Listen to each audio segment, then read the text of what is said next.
ताप पेटी, thermal belt के नाम से इसे जानते हैं। हमारे पूरी पृथ्वी पर किस तरीके से क्लासिफिकेशन किया गया है, अक्षांश रेखाएं क्या होती है, उससे ऊपर नीचे जाते हैं तो किस प्रकार का परिवर्तन होता है, टेम्परेचर में क्या परिवर्तन होता है, ये सभी हम पढ़ने जा रहे हैं ताप पेटी में। तो पहले जो ऊपर हम फिगर बना रखे हुए हैं, इस फिगर को देखकर तुम बता सकते हो बच्चे, पृथ्वी पर पश्चिम से पूरब की तरफ जो रेखा खींची जाती है उसे हम क्या कहते हैं, अक्षांश रेखा कहते हैं, अक्षांश रेखा। और पृथ्वी के ठीक बीचों बीच बाएं से दाएं की तरफ जो रेखा खींची जाती है उसे हम 0 डिग्री अक्षांश या विषुवत रेखा या भूमध्य रेखा के नाम से हम जानते हैं। तो 0 डिग्री अक्षांश का है या विषुवत रेखा का है, भूमध्य रेखा का है, इसको हम खूब बढ़िया समझेंगे। ये पश्चिम से पूरब की तरफ माने समझ लीजिए क्षैतिज रेखा खींची जाती है बच्चे। अब इस तरीके से कई सारी रेखाएं ऊपर भी खींचेंगे, 90 रेखाएं ऊपर खींचेंगे, 90 रेखा नीचे जब खींचते हैं तो 180 रेखाएं हो जाती है। समझ में आ गया।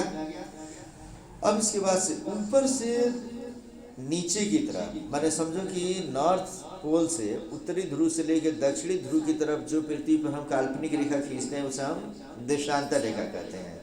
देशांतर रेखाओं की कुल संख्या 360 होती है और अक्षांश रेखाओं की कुल संख्या 180 होती है। तो इस तरीके से हम देख रहे हैं कि जो ठीक बीचों बीच जो मानक रेखा हम खींचते हैं उसे हम 0 डिग्री देशांतर या 0 डिग्री लॉन्गिट्यूड या ग्रीनविच मीन टाइम या प्रधान मध्याह्न रेखा या प्राइम मीडियम लाइन के नाम से हम जानते हैं। इस तरीके से 0 डिग्री अक्षांश होता क्या है थोड़ा समझेंगे हम लोग कि हमारी ये पृथ्वी है। तो इस पृथ्वी पर अगर हम बाएं से दाएं रेखा खींच रहे हैं तो इसे हम क्या कहेंगे, अक्षांश रेखा। और इसी पृथ्वी पर ऊपर से नीचे जो काल्पनिक रेखा खींचते हैं उसे हम क्या कहते हैं, देशांतर रेखा। देशांतर रेखा 0 डिग्री देशांतर को स्टेलर रेखा मानते हैं जो हमारे लंदन के पास से गुजरता है। ब्रिटेन में एक जगह है, ब्रिटेन की राजधानी क्या है, लंदन। लंदन के पास में ग्रीनविच एक जगह है, उसी जगह से चूंकि देशांतर रेखा जो गुजरती है उसको विश्व में मानक मान लिया गया है तो उसे हम कहते हैं देशांतर रेखा। समझ में आ गया। और इस तरीके से देशांतर रेखाओं की संख्या कुल कितनी हो जाती है, 360। तो हम इसमें से फिर पेज में पढ़ रहे हैं बच्चे, यहाँ ध्यान दो। हमारे भारत की अगर बात करें तो मानचित्र से पता चलता है कि भारत उत्तरी गोलार्ध में और पूर्वी देशांतर में स्थित है। भारत का मानचित्र ठीक से देख रहे हैं तुम लोग, ये भारत का मानचित्र हो गया बच्चा। तो भारत के मानचित्र में तुम फिर तो है तुम्हारे पास में, तो वहाँ से देखो। अब इसके बारे में एक्सप्लेन करके लिखवाया हूँ। विषुवत रेखा एक ऐसी काल्पनिक रेखा है जो पृथ्वी को 2 समान भागों में विभाजित कर देती है। उत्तर वाला भाग उत्तरी गोलार्ध तथा दक्षिण वाला भाग दक्षिणी गोलार्ध कहलाता है। कोई दिक्कत याद है किसी को?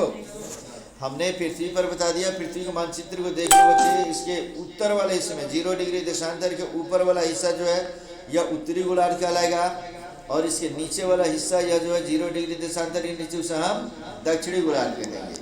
फिर से आते हैं हम इसमें से, कहते हैं विषुवत रेखा के समानांतर उत्तरी गोलार्ध और दक्षिणी गोलार्ध में भी जितनी भी रेखाएं हैं वे सब अक्षांश रेखा है। मतलब इसको समझ लो बच्चे, अगर विषुवत रेखा के समानांतर ऊपर रेखा खींचे ये सब खींचते हैं तो ये भी क्या है, सब अक्षांश रेखा है। और यही समझो कि अगर ऊपर से नीचे ऐसे रेखा घुमाते जाएंगे हम लोग तो इसमें हम क्या कहेंगे, देशांतर रेखा कहते हैं। तो अक्षांश और देशांतर रेखा ठीक से समझ में आ गया है।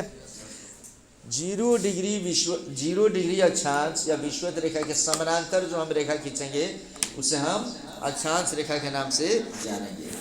उत्तरी अक्षांश 90 डिग्री नॉर्थ पर समाप्त होगा तथा दक्षिणी अक्षांश 90 डिग्री साउथ पर समाप्त होता है। इस तरीके से 90 डिग्री ऊपर माने 90 रेखाएं ऊपर और 90 रेखाएं नीचे। 0 डिग्री जो अक्षांश रेखा काल्पनिक रेखा मानी जाती है, उसको कोई रेखा नहीं काल्पनिक मानी जाती है, ठीक है ना। इसलिए 90 और 90 जोड़ते हैं तो कितना होता है, 180।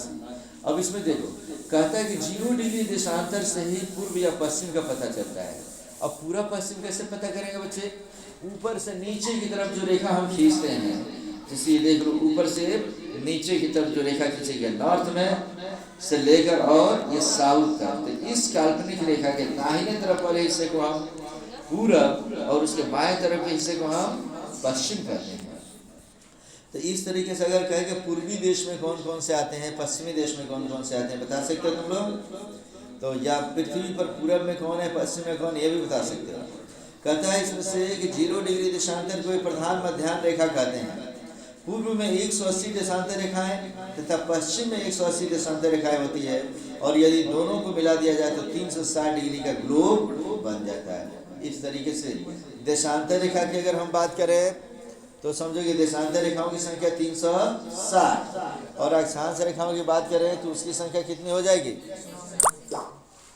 180। नोट में इसमें लिखवाया हूँ, ध्यान से समझो ये नोट। कहता है 180 डिग्री देशांतर को अंतर्राष्ट्रीय तिथि रेखा कहते हैं। काफी इंपॉर्टेंट, अंतर्राष्ट्रीय तिथि रेखा किसको बोलेंगे हम लोग, 180 डिग्री देशांतर को। एक देशांतर बराबर 4 मिनट। मतलब ये हुआ कि हमारे पृथ्वी जब घूमती है, हम जानते हैं कि हमेशा पश्चिम से पूरब की तरफ हमारी पृथ्वी क्या करती है, घूमते रहती है। तो पृथ्वी पर देख लो, ये हमने ग्लोब रखा बच्चे, और इस ग्लोब पर घुमा रहे हैं। ये ग्लोब देख लो 23.5 डिग्री पे ये झुका हुआ है, पूरा सीधा ऐसा नहीं है, देख रहे हैं ना हम लोग, ये ठीक सा है। जब ये घूमती है तो समझो कि मानो कि यहाँ से एक देशांतर से दूसरे देशांतर को जब पार करने में ये जितना देर घूमती है तो उसको घूमने में कितना मिनट का समय लगता है, 4 मिनट का समय लगता है बच्चे। अर्थात ये 24 घंटे में आकर अपने जगह पे एक बार घूम जाती है। इसीलिए समझो सूर्य का प्रकाश अगर इधर पड़ रहा है तो इधर दिन है, और इधर नहीं पड़ रहा है तो इधर क्या है, रात है। अब यहाँ से सूरज मान लो कि यहाँ पे उग रहा है, अगर इसी दिशा में अगर उग रहा है तो जो यहाँ से घूमते हुए इधर आएगा वहाँ पहले सूरज का प्रकाश आएगा, सूर्योदय होगा, फिर ये समझो कि धीरे धीरे धीरे जैसे जैसे उधर जाएगा क्या हो जाएगा, सूर्यास्त हो जाएगा। इसी तरीके से ये पृथ्वी हमारी क्या करती है, घूमते रहती है। तो घूमते हुए एक देशांतर घूमने में, माने ये जो ऊपर से नीचे की तरफ ये जो रेखाएं खींचा हुआ है, ये जब एक देशांतर, मानो एक ये देशांतर है और ये देशांतर है, एक देशांतर घूमने में इसको कितने मिनट का समय लगता है, 4 मिनट का समय लगता है। समझ में आ गया।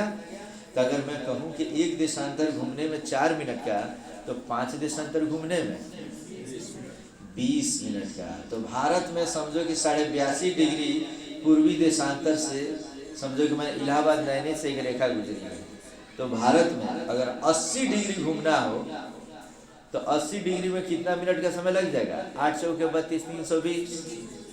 तो मैंने समझ लो कि इस तरीके से भारत का जो समय होता है लंदन के समय से 5.5 घंटा आगे होता है। कैसे होता है थोड़ा समझते चले। कह रहे इसमें से पृथ्वी के एक काल्पनिक रेखा के सहारे, पृथ्वी एक काल्पनिक रेखा के सहारे झुकी हुई है जिसे अक्ष या एक्सिस कहा जाता है, और इसी के सहारे वह 24 घंटे में एक बार पूरा घूम जाती है, जिसे दैनिक गति कहते हैं। काफी इंपॉर्टेंट, परीक्षा में ये पूछता है कि किस प्रभाव के कारण पृथ्वी 24 घंटे में एक बार घूम जाती है, और उसमें देगा दैनिक गति, वार्षिक गति। तो क्या टिक मारेंगे, दैनिक गति। दैनिक गति से पृथ्वी माने एक दिन में अपने जगह पे घूम जाती है, और वार्षिक गति के कारण पृथ्वी एक वर्ष में अपने जगह पे चारों तरफ सूर्य का चक्कर लगाकर वापस आ जाती है। ये सिस्टम तो पढ़े हो ना तुम लोग, कि ये हमारा, तुम लोग थोड़ा सा ये जानो, यह हमारा अगर सूर्य, तो ये सूर्य के चारों तरफ, ये सूर्य हो गया हमारा, सूर्य के चारों तरफ ये जो बना हुआ है सौर मंडल का चक्र का ग्रह, तो यहाँ पे हमारी अगर पृथ्वी हो गई, ये हमारी पृथ्वी है, तो पृथ्वी अपने जगह पे जब घूमती है तो दिन और रात बनता है, और वो कौन से गति के कारण होता है, दैनिक गति के कारण। और यह पृथ्वी इसी के साथ ये अपने जगह पर घूमती है, साथ में ये भी घूमते रहती है। बच्चे देख रहे हो ना तुम लोग, तो जब ऐसे घूमते घूमते घूमते घूमते पूरे अपने एक चक्कर लगा के यहाँ आ जाती है, तो वो कितना समय लगता है पृथ्वी को, 365 दिन का समय लगता है। माने पृथ्वी 365 दिन में घूमेगी।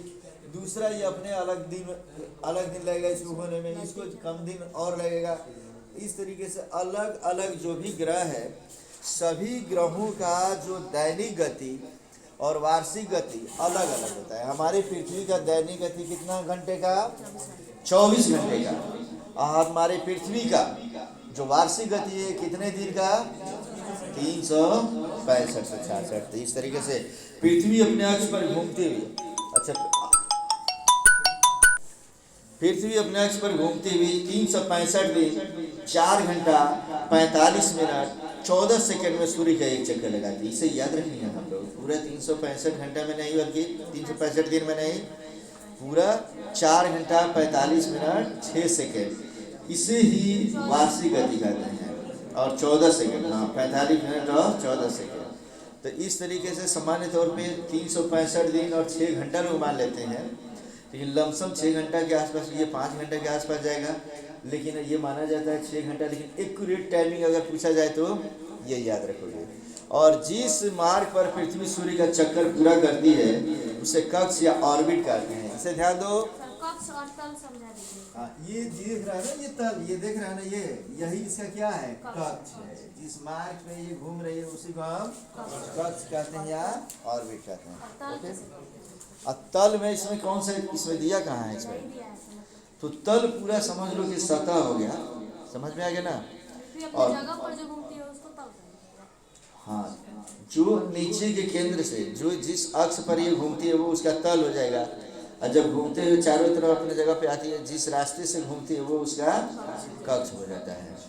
कहता है इसमें से देख लो कि 23.5 डिग्री उत्तरी अक्षांश रेखा को कर्क रेखा तथा 23.5 डिग्री दक्षिणी अक्षांश को मकर रेखा कहते हैं। देख लेंगे, फिगर देखेंगे खूब बढ़िया से।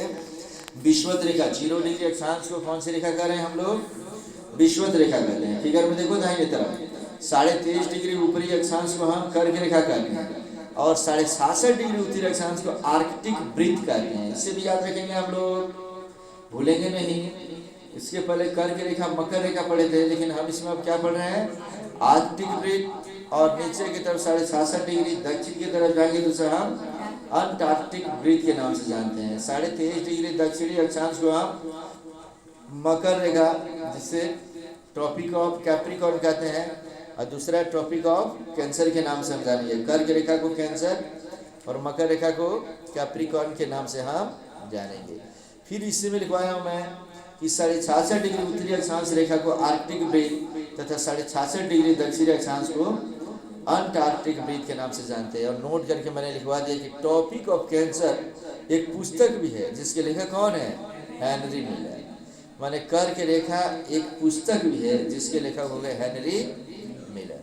तो इसे याद रखेंगे बच्चे। अगले टॉपिक में हम पढ़ेंगे ताप पेटी, किस तरीके से, अब इसमें किस किस हिस्से में सूर्य का प्रकाश कितना पड़ता है तो उसकी ताप पेटी कितनी होती है।